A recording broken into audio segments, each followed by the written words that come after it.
During the late 20th century, there was a man named Aldrich Ames, and this is his story. Aldrich Ames, also called Rick Ames, was a CIA agent who later became a double agent for the Soviet Union. The impact of Aldrich Ames was one of tragedy and triumph since he compromised the safety of several CIA agents and aided the KGB, but was eventually caught and prompted the CIA to take greater security measures when hiring agents. At the time, the Cold War had been going on since the Soviets sought to maintain control of Eastern Europe and spread communism throughout the world, while this was exactly what the Americans feared.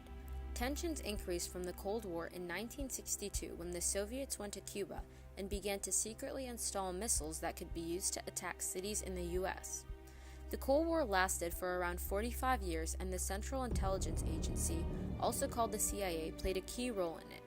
After its establishment, the CIA was a major source of America's information during the Cold War. After all, it was the CIA that discovered that Cuba had Soviet missiles pointed at the United States. Starting from a young age, Ames had been involved in the CIA as he was the son of a CIA analyst and got a summer job there as a records analyst in 1957. He later became a CIA trainee in 1962 and went on to be a CIA case officer who was able to speak Russian and specialized in the Russian intelligence services, including the KGB. As for why Ames decided to get involved with the KGB while he was a CIA agent, Ames had a rough history including alcohol abuse, a divorce, and financial problems. Ultimately, the financial pressures caused by his divorce provoked him to become a double agent. In a 1998 interview conducted by CNN, Ames admits his motives behind committing espionage.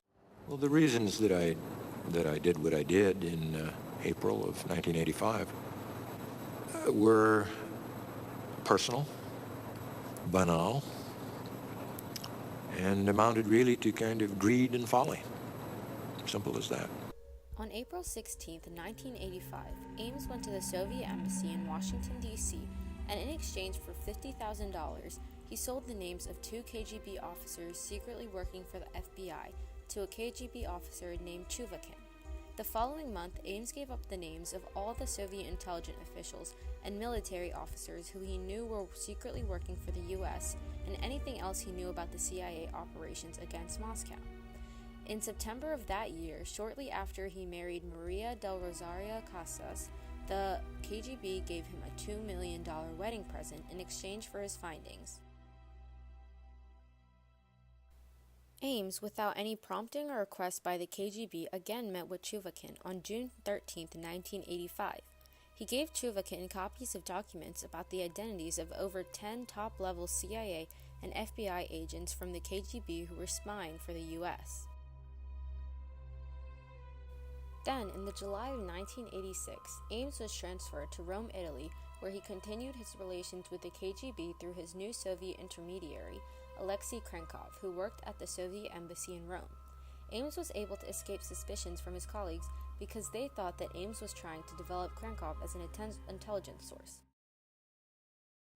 He was in Rome, right? He was in Rome 86 to 89. 86 to 89.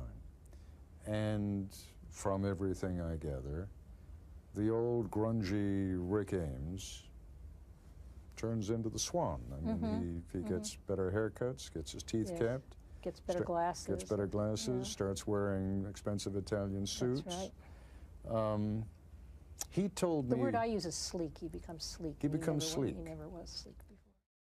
At the conclusion of his assignment in Rome in the July of 1989, Ames received a note from the KGB with secret contacts in D.C., where he would be assigned next and with information about how much the KGB had paid him, which totaled to be $1.88 million.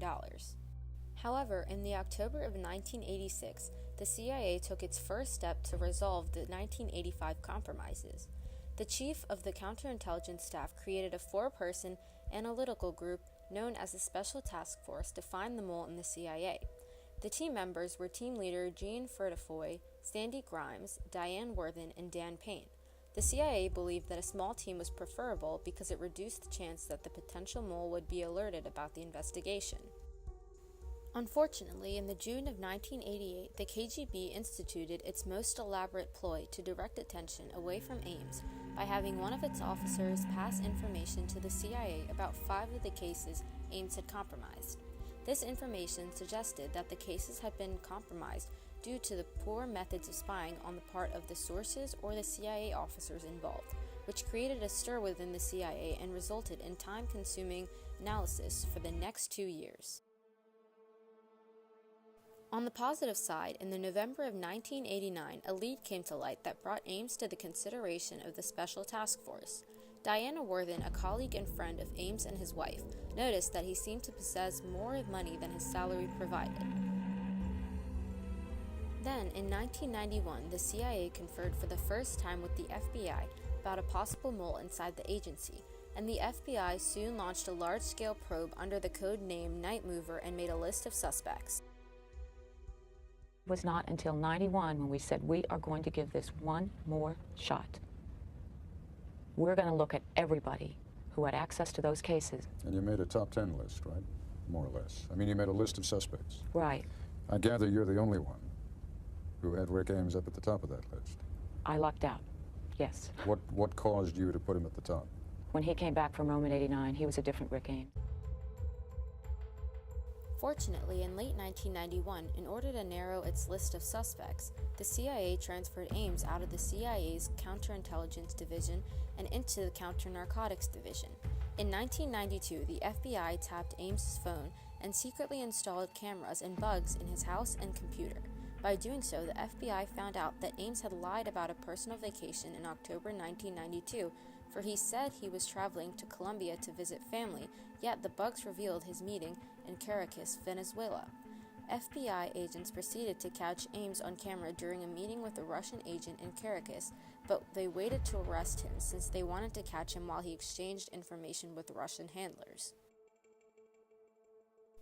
In the meantime, Sandy Grimes and financial expert Dan Payne began to analyze Ames's bank statements and financial records. In 1992, Grimes connected Ames's meetings with a Soviet diplomat to large deposits into his checking account, which confirmed that Ames was the mole. In the spring of 1993, the FBI took over the case since the CIA didn't have the authority to make arrests. In the February of 1994, the FBI, out of fear of never seeing Ames again, arrested him just as he was preparing to leave for Moscow. Ames was sentenced to life imprisonment without parole and is now serving his sentence at a maximum security prison in Pennsylvania.